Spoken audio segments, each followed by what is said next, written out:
घरामध्ये जास्तीचा पसारा झाला की खूप कंटाळा येतो, खूप चिडचिड होते. घरातलं सगळं अस्ताव्यस्त बघून असं वाटतं ना की काय कुठून सुरुवात करायची, काही उमजतच नाही. तर चला आज तेच तुमच्यासोबत शेअर करणार आहे. तर मी मीनल स्वागत करते आजच्या एका नवीन व्हिडिओ ब्लॉगमध्ये. तुम्ही सर्वजण मजेत असाल, मजेतच राहा. सगळ्यांना श्री स्वामी समर्थ.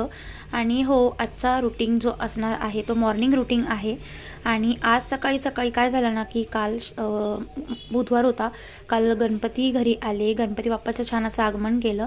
आणि त्यानंतर मग जो काही काल दिवसभराचा जो काही पसारा होता किंवा जी काही क्लिनिंग बाकी होती, जी काही कालचे जे काही ड्रेस होते, नवीन ड्रेसेस होते, ते सगळे असे अस्ताव्यस्त झालेले होते, धुवायचे होते काही.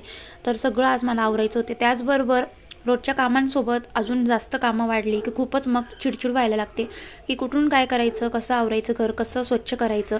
तर त्याच गोष्टी आज दाखवणार आहे. तर सगळ्यात आधी बघा, उठल्यानंतर अगोदर हॉलमध्ये आता गणपती बाप्पा आहेत, त्यामुळे मग हॉलमध्ये इतकी जागा होत नाही झोपण्यासाठी.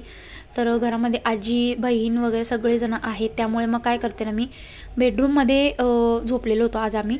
तर गादी वगैरे सगळं उचलून घेतलं, बेडरूममधलं सगळं काही क्लीन केलं, अंथरूण उचलून ठेवलं, चादर वगैरे व्यवस्थित केली. आणि त्यानंतर मग जे काही एक्स्ट्राचं जे पसारा होता, म्हणजे जसं की आता गणपतीसाठी लागणारं डेकोरेशन, त्यानंतर जे इलेक्ट्रॉनिक्स वस्तू आहे, त्यानंतर चौरंग लागत होता, तर चौरंग मी कपाटावर ठेवत असते. त्यानंतर बघा, आता चौरंगाचं काम झालेलं होतं, तर चौरंगसुद्धा लगेच आज जागेवर ठेवून दिला. कारण आता घरी पूजा वगैरे असेल किंवा घरामध्ये जे काही पाहुणे वगैरे कोणी येणार असेल, त्यामुळे मग घरामध्ये ना असा पसारा नको वाटतो.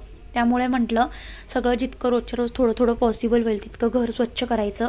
आणि माझं असं असतं ना की मी एका दिवसाला पूर्ण घर स्वच्छ करू शकते, पण त्याचबरोबर बाकीची जी कामं येतात ना, त्यामुळे मग घर आहे ना आवरायचं थोड्या गोष्टी राहूनच जातं. काही गोष्टी अशा असतात की ज्या आपल्याला टाईम मॅनेजमेंट होत नाही, बाहेर जायचं असतं, अचानक काहीतरी दुसरं काम येतं, त्यामुळे मग या घरामध्ये असं पसारे वगैरे पडून राहतात. तर तेच आज आवरायला घेतले.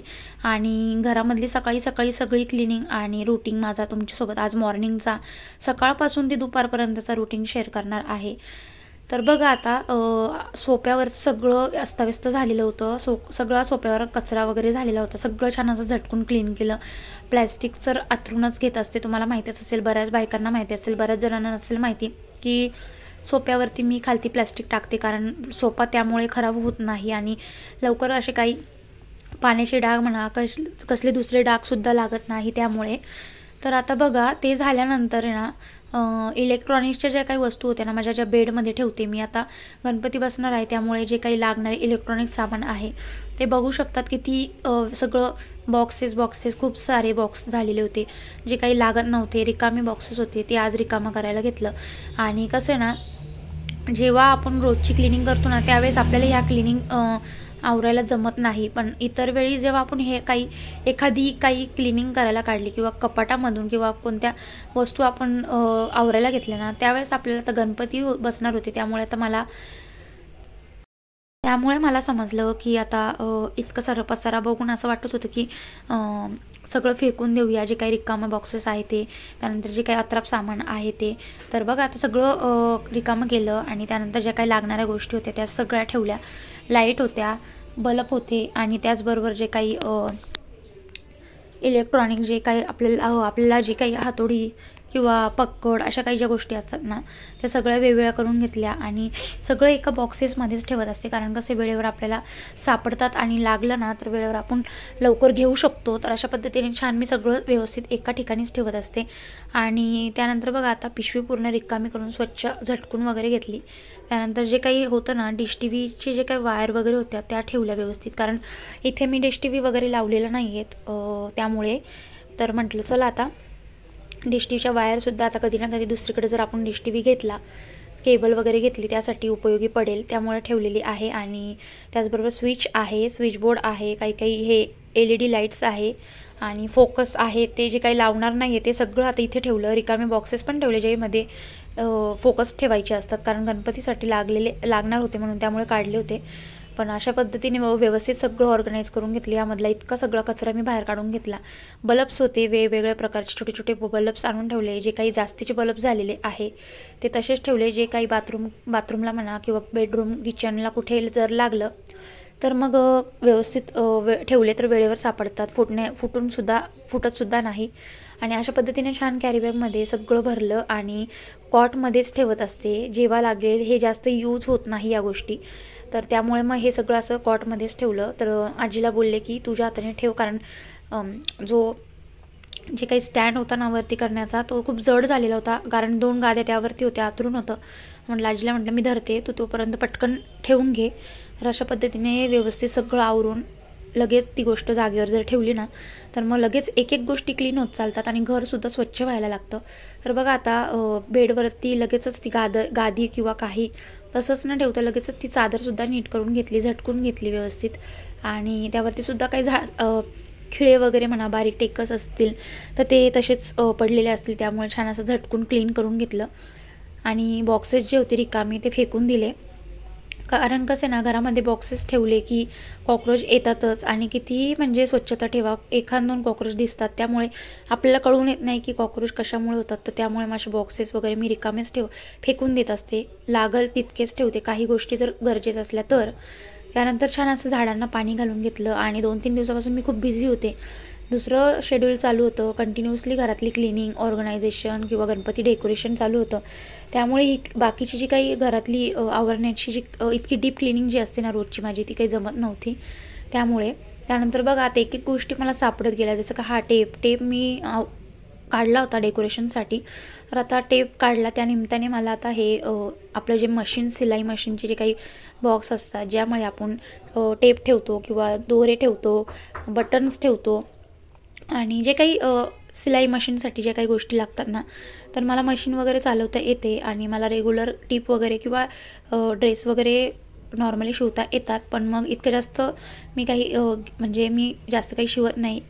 फक्त कधी जर आपले टिप वगैरे मारायची, काही ड्रेसला फिटिंग करायची, ते मला जमतं. त्यामुळे मग माझ्याकडे मशीन आहे. आणि त्याचबरोबर आता हे त्या निमित्ताने का होईना टेप ठेवण्याच्या दृष्टीने मला हे सापडलं बॉक्स. आणि असं तर मी आवरून ठेवलेलं होतं, पण इतके पसारे झालेले होते, बटन कुठे तर काय कुठे, दोरा कुठे तर सुई कुठे, असं झालेलं होतं. तर म्हटलं चला आता त्या निमित्ताने आता आवरायला घेऊया, कारण एकदा राहिलं की राहिलं, तसंच ते बॉक्स तसंच ठेवलं जाईल आणि नंतर कधी काळी मी ते काढेल. त्यामुळे म्हटलं चला आता जी गोष्ट हातात आलेली आहे ती तसेच न करता लगेच आपण क्लीन करून घेऊया. तर अशा पद्धतीने छोट्या गोष्टी आपण क्लीन करत गेलो तर घर अगदी स्वच्छ राहणार आहे आपलं आणि घरामध्ये डीप क्लिनिंग करण्याची गरज देखील पडत नाही. माझ्या व्हिडिओमध्ये तुम्ही बघितलंच असेल की बऱ्याच वेळा माझं घर आहे ना, डीप क्लिनिंग करण्याची इतकी आवश्यकता पडत नाही, कारण आपलं घर स्वच्छ नीटनेटकं ठेवणं हे आपल्याच हातात असतं. ते तर कसं, तर कोणतीही गोष्ट जी असली, छोटी असू द्या किंवा मोठी असू द्या, आपण एकदा जी गोष्ट हातामध्ये घेतली ना, तर ती क्लिनिंग करूनच घ्यायची. कारण आज न उद्या ती क्लिनिंग करायची आहे, ती तशीच ठेवून आपण पेंडिंगला ठेवण्यापेक्षा लगेचच करायला घ्यायची. कारण मग ती गोष्ट क्लीन झाली की एखादी गोष्ट जरी छोटी असू द्या मोठी असू द्या, क्लीन केली तर एक वेगळाच आनंद मिळतो की आपण आज काहीतरी आवरलं असं वाटतं आपल्याला. आणि कसं आहे ना, काम झालं ना घरामधलं तर खूप छान पॉझिटिव्ह फिलिंग येते घरामध्ये, अगदी काहीतरी वेगळंच वाटतं, म्हणजे असं मन हलकं झाल्यासारखं वाटतं.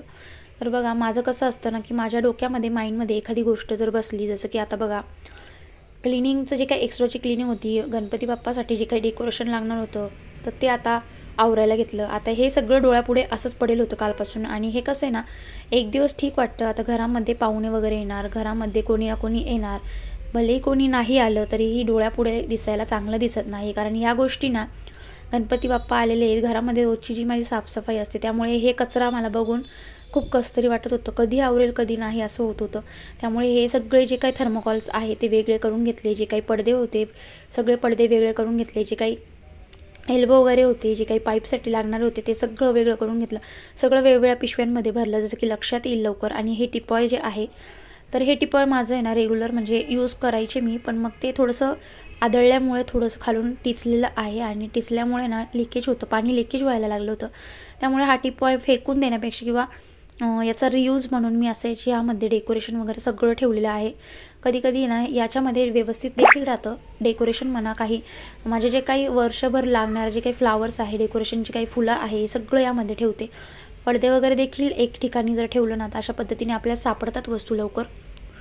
तर आता बघा सोफ्याच्या खालती इतका पसारा झालेला होता ना, आत्ताच जस्ट तुमच्यासोबत 8-15 दिवसापूर्वी मी हे क्लिनिंग तुमच्यासोबत शेअर केलं होतं.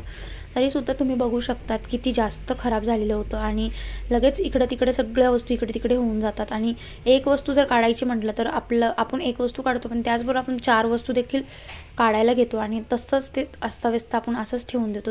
तसं न करता ना मग असं हे डीप क्लिनिंग करण्याची गरज पडते. तर तसं न करता काय करायचं ना, आता बघा जे बॉक्स होता ना, टिपॉय होता ना, टप होता, तो सगळं व्यवस्थित करून पॅक करून ठेवून दिला. आता ज्यावेळी जेव्हा गणपती विसर्जन असेल किंवा जे काही डेकोरेशनची जे काही निघेल सामान, त्यानंतर परत एकदा काढून मी ऑर्गनाईज करेल. तोपर्यंत म्हटलं नको डोळ्यापुढे, कारण रूम छोटा आहे आणि ऑलरेडी घरामध्ये ना पसारा इतका आहे ना की मग इतक्या साऱ्या गोष्टी मॅनेज होत नाही. दिसायला डोळ्यापुढे लगेचच दिसतात. मोठे मोठे रूम असले तर एक वेळेस आपण तसाच पसारा ठेवू शकतो, पण छोट्या रूमसाठी हे काही ऑर्गनाईज करणंच खूप गरजेचं असतं. तर बघा आता छान ऑर्गनाईज करून घेतलं आणि त्याचसोबत लगेच वरचं जे काही कडप्पा होता ना, म्हणजे खिडकी आहे त्याच्यापुढे असा कडप्पा करून घेतलेला आहे. त्याच्या खालती आपण स्टोरेजसाठी म्हणजे त्यांनी एक खाता वगैरे दिलेला होता, त्याच्या पाठीमागेच म्हणजे त्याच्या पुढे मी सोफा ठेवते. कसं आहे वस्तू हाईड होतात आणि व्यवस्थित दिसतात. त्यामुळे म्हटलं चला आता हा कडप्पा बऱ्याच दिवसापासून हा कडप्पा स्वच्छ केलेला नव्हता, तर छान अशी खिडकी उघडून दिली. घरातली सगळी धूळ वगैरे बाहेर झटकली आणि व्यवस्थित असं झाडू मारून घेतला, कारण शिवांशला सारखं इथेच खेळायचं असतं. त्यामुळे म्हटलं चला छान झाडू वगैरे मारून घेऊया. तर बघा आता, आणि हो, चॅनलला नवीन असतील तर सबस्क्राईब देखील करा, बेल आयकॉनला देखील प्रेस करा. व्हिडिओ आवडले असेल तर लाईक करा, कमेंट करा, शेअर करा आणि हो असाच सपोर्ट करा माझ्या डेली रुटीनला म्हणा किंवा डेली व्लॉग्सला म्हणा.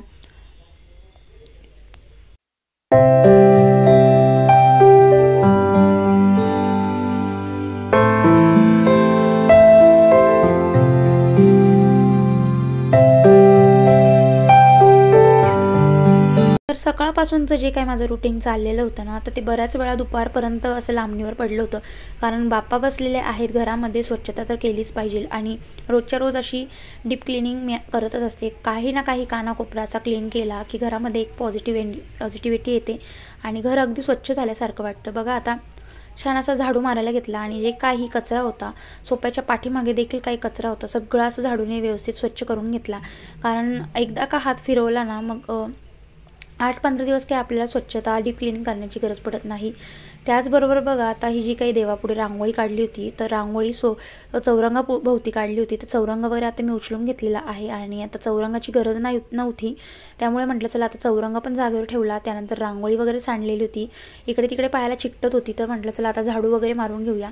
व्यवस्थित छान असं झाडू मारून घेतला आणि त्यानंतर बाहेरची सुद्धा रांगोळी खूप छान पुसूशी वाटत नव्हती. आणि पण कसं आहे ना की मला आज फरशी पुसायची होती, त्यामुळे म्हटलं चला आता रांगोळी वगैरे उचलूनच घेऊया. परत एकदा नंतर आपण रांगोळी वगैरे काढूच म्हणत सुंदर अशी छान रांगोळी काढली होती कालच्या दिवशी.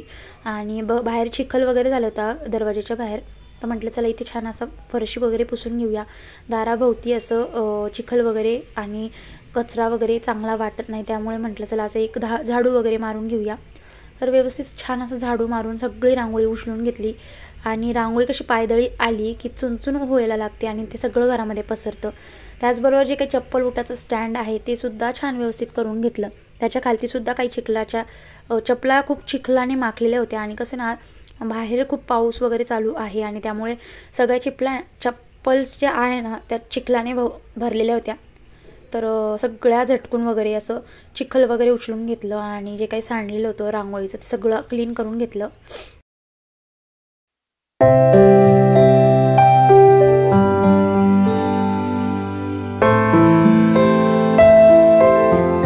तर बघू शकतात आता किती सगळी भांडी निघालेली होती. जेवण वगैरे झालं आणि इतकी सगळी भांडी आता मला घासायची होती झटपट. आणि कसं आहे ना, आपल्या हाताचा जो स्पीड असतो ते आपल्यालाच माहिती असतो. आपल्या रोजचं जे रुटीन असतं ना, आपल्याला रोजच्या कामाची ती सवय असते की आपले किती मिनटामध्ये ही भांडी होऊ शकतात. तर प्रत्येक गोष्टीला टाईम अगदी मॅनेज केला ना, वेळ ठरवला ना, तर अगदी कामं आपली झटपट आणि 5-5 मिनटामध्ये अगदी कामं होतील आणि 2 तासामध्ये अगदी घर आपलं चकाचक होईल. असं हे रुटीन आहे माझं आजचं. आणि तुम्ही बघू शकतात आजचं रोजच्या कामांसोबत मी अजून एक्स्ट्राची कामंसुद्धा तुमच्यासोबत शेअर केली आहे. कशा पद्धतीने आपण कामं करायची जेणेकरून आपला वेळही वाचेल आणि आपली बाकीची एक्स्ट्रा कामंही होतील आणि घर देखील आपलं स्वच्छ आणि टापटीप दिसायला लागेल. त्यामुळे तर बघा आता व्हिडिओ थोडी फास्ट केलेली आहे, कारण घरामधली सगळी म्हणजे भांडी घासायला घेतलेली होती. तर इतकी सगळी भांडी घासून तुम्हाला उगाचच बोर होईल आणि इतकी लाँग व्हिडिओ होऊन जाईल. त्यामुळे म्हटलं चला आता झटपट आता भांडी फास्ट स्पीडमध्ये मी घासून घेतलेली होती. त्यानंतर मग धुवायला घेतली लागलीच, कारण ओट्यावरती सगळा पसारा झालेला होता आणि थोडासा स्वयंपाक बाकी होता. अजून दुपारची थोडीशी काही. अशा पद्धतीने तुम्ही सुद्धा कामं करू शकतात आणि सणावाराला देखील आपलं घर अगदी चकाचक आणि स्वच्छ ठेवू शकतात. तर कसा वाटला व्हिडिओ कमेंट करा, लाईक करा, शेअर करा, सबस्क्राईब कराल. Bye bye.